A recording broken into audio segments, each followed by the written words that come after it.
Okay, so it's now about 2.5 hours later. Got busy at work, so I didn't really have time. Okay, so you can see how it's all really nice and puffy now. See it? It's kind of jiggling around and everything. Okay, so I'm gonna turn it out and kind of like form it and put it in the basket. And I've never used this basket before. I got one for you, I got one for me. Here's the little basket. I'm gonna flour it first with my bread flour.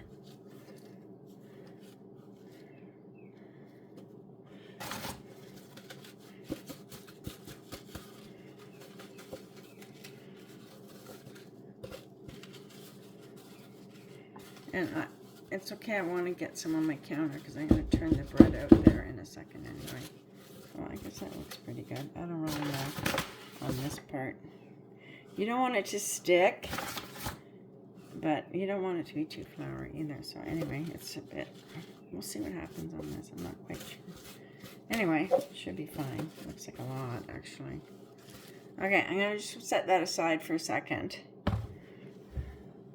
I have a bit of flour on my work surface here.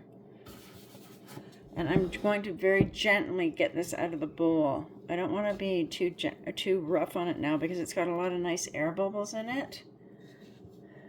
Hopefully you can see. This part I'm not very good at, so I kind of wing it.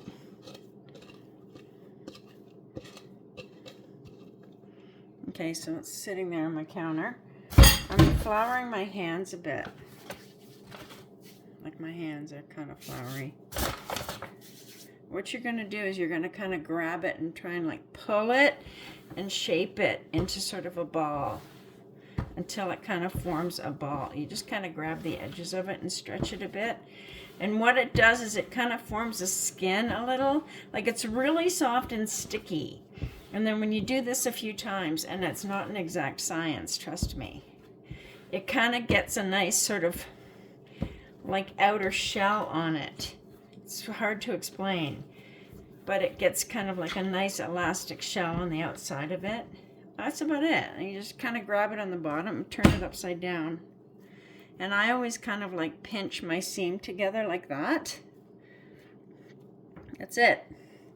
I take a lightweight tea towel, like a flour sack cloth, which is also floured lightly, right?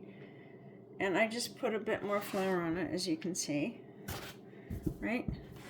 Well, that's coming apart, so I need to kind of do that a bit better. I normally have a bit bigger basket than this, but I think that'll be fine. I'll just put that on there, like that. I'm going to put this whole thing in my fridge until tomorrow morning, and then I'm going to bake it at 500 degrees, and I'll show you that tomorrow morning. I'll take a couple more videos. Okay, bye.